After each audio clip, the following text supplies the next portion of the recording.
Hey everyone, welcome back. Today in this video, I'm gonna review the Thinkscan 689BT by Thinkcar. The reason that I'm making this video today is because on other videos that I have on the channel for reviewing the devices, many of you ask me about the updates because you know that for many scan tools, you need to pay an annual subscription for the update, which can be considerable, sometimes $400, on some scanners even more than $1,000. So that's actually the reason I'm making the review on this device, because the update on this device is free lifetime. So after buying the device, you don't need to pay for the updates ever.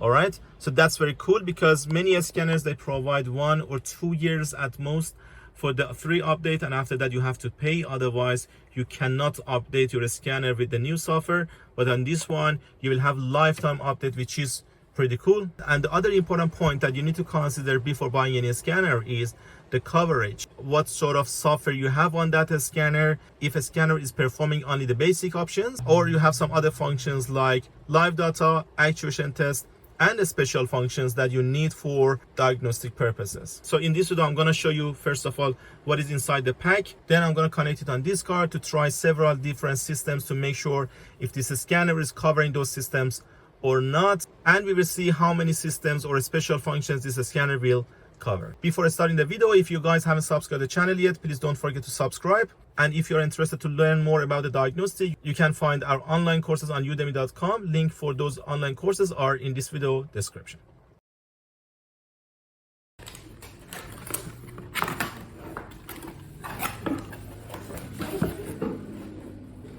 So the first thing that you see after unpacking is this nice casing, which is really easy to keep your scan tool inside.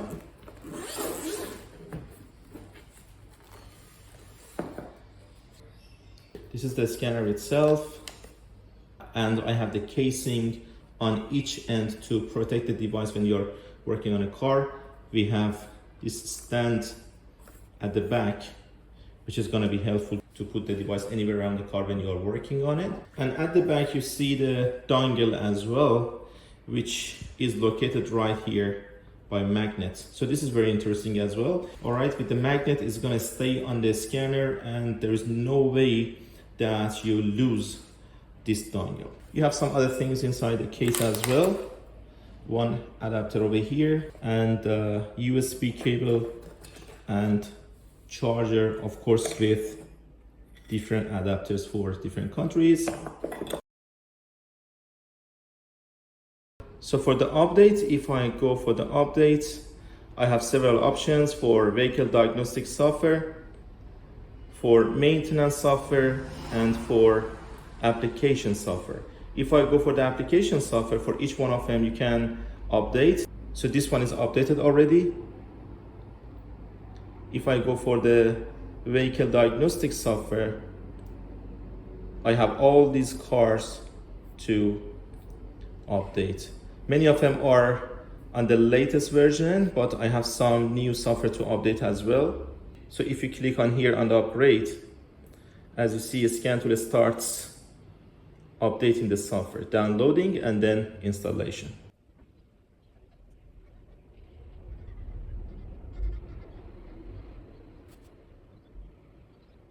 So diagnostic software is already updated. If we go back, we have maintenance software as well.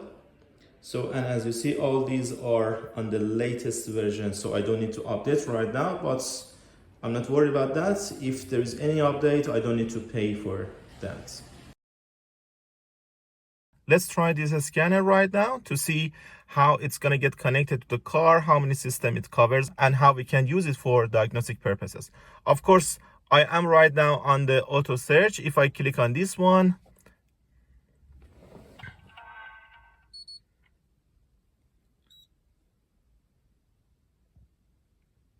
just wait for the scanner to be connected. It's just trying to identify the car. As you see, it found the car. This car is a Kia. VIN number is detected, which is going to make my life easier. Of course, it's 16 pins. Auto select. It's just asking me for the region. It's not United States, it's not Canada. I'm going to go for general area. And of course, all the information for the car is detected too. So right now here you have the health report, system select, a special function, and read password. So if you go for the health report, you're gonna read the fault code for all systems, every single system on this car. Select system is gonna let you select the systems individually. For example, if you are diagnosing the engine or transmission or ABS, whatever, you can select the systems individually from here. It's gonna give you more features. And special functions are basically what you had access from the very first page. You can find them over here as well. If I click on the special functions, I have a list of special functions for this exact car. Of course, at the very first page, you had a lot more special functions, but not all of them are applicable to this specific car. That's why you have a list of special functions for this car. I'm gonna try a couple of them later on. Let's go for the health report. As you see, a scanner is scanning all the systems on this car. Whatever you see as red color, it means you have a code. For example, one code on ECM, one code for the transmission. ABS is giving me 2 fault codes. SRS or airbag is giving me 3 fault codes. And just wait for this one to be done. All good. So these are the list of codes that we got. You can get a report from here. If you click on the report, you can just insert all the information from here and press OK, and you're going to get a report. But for erasing the codes, you can just click on clear DTCs. Of course, for the codes, the scantool is going to erase those codes which are not active anymore. So if there is any code with an active fault, you need to fix the fault first, then you can erase the code. For example, for the ABS, as you see, I have one fault code that should be inspected, but for the ECM and TCM, codes are already gone. So these are some codes. As you see, present, these ones must be inspected. So let's go back. We're going to have a look at the system select to see how we can diagnose the systems by system selection. For example, engine. Again, you have some options over here for reading the codes, erasing the codes, for the live data, actuation test, and special functions. Of course, these two are for the codes that we just saw. For reading the data, see how this scantool is going to cover the live data for us. So you have all this live data for this car. I'm going to select a couple of them to see what we can get. I selected 2 live data over here for accelerator pedal sensor 1, accelerator pedal sensor 2, because inside the gas pedal I have 2 sensors. If I select these 2, I have the live data for these 2. These are the value. For example, if I press the gas pedal right now, you see the values are changing based on pressing the gas pedal. So this is the live data for diagnosing the sensors. I can use the graph mode as well. So sensor 1, sensor 2, look. So this is how graph mode of this scanner is going to help me to do the diagnostic as well.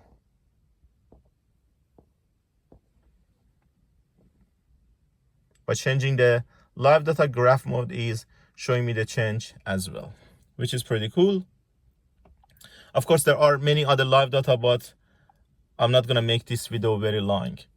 Actuation test is for activating some actuators. For example, if I try some of them. For the fan, I just try to activate the fan. Cooling fan, low speed. Ignition on, engine off. And if I start it,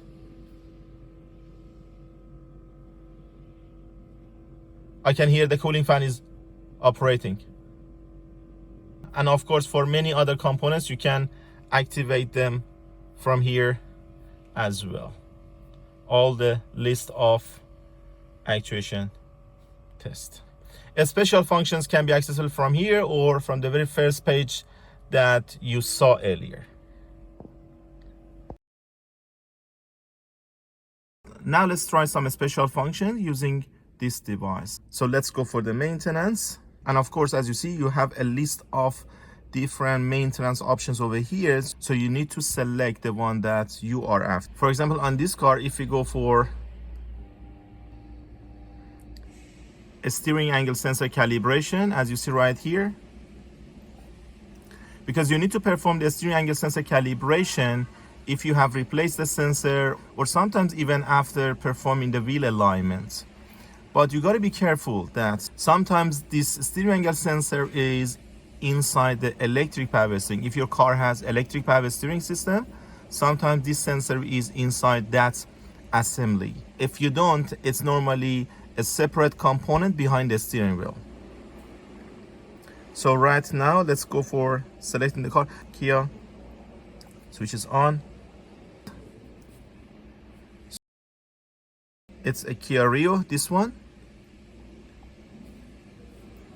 All the VIN number, everything is detected. As you see, a scan tool is showing me the option in motor-driven power steering, which is electric power steering, by the way. So, and the reason is because this car has electric power steering. So for performing the steering angle sensor calibration, we need to do it from here. If your car has hydraulic power steering and this sensor is a separate sensor behind the steering wheel, you need to perform the calibration from the ABS system. So let's go for this one. Of course, a special function, a steering angle sensor calibration. So you have all the conditions over here. This function is used for initializing ASP calibration. Perform this function when you replace the EPS ECU or if you've done any work related to the EPS. So ignition must be on. In this case, engine must be on as well. I'm gonna start the engine. So engine is running right now. We need to make sure that the front wheels and the steering wheel are straight, and then we need to press OK. Test complete. Turn ignition key off and then press OK. Ignition key back on. All good. And this was the calibration of a steering angle sensor using this scanner. I'm gonna try another special function on this car because today I'm just trying to test some important special functions that you might need. For example, in this case, if I go for here, for this option, this is for registering a new remote. For example, if you want to add a new remote to the central door locking system, you need to register it with a scan tool. As you see over here, a scan tool is asking me to remove the ignition key from the cylinder. So I'm just trying to register this remote on this car. For doing this, I already removed the key from the ignition cylinder. Press OK, wait for 2 seconds and press lock on the transmitter for more than 1 second. Press OK button when you are ready. So I'm ready. I'm gonna press this one. Wait for 2 seconds. The first transmitter code is saved. Press OK button if you want to save the second one. Press cancel if you don't want to add anyone. I'm going to cancel. I don't want anything else. And if I try it right now, all right, it's working right now. Another important special functions that you might need is electric parking brakes. If your car has electric parking brake and you want to change the brake pads on the rear wheels, you need to release the parking brake with the scanner. So I'm going to try this function on a Mitsubishi because this car that I'm taking the video right now, this Kia doesn't have electric parking brake. I'm going to try it on a Mitsubishi very shortly. Let's have a look at that option too.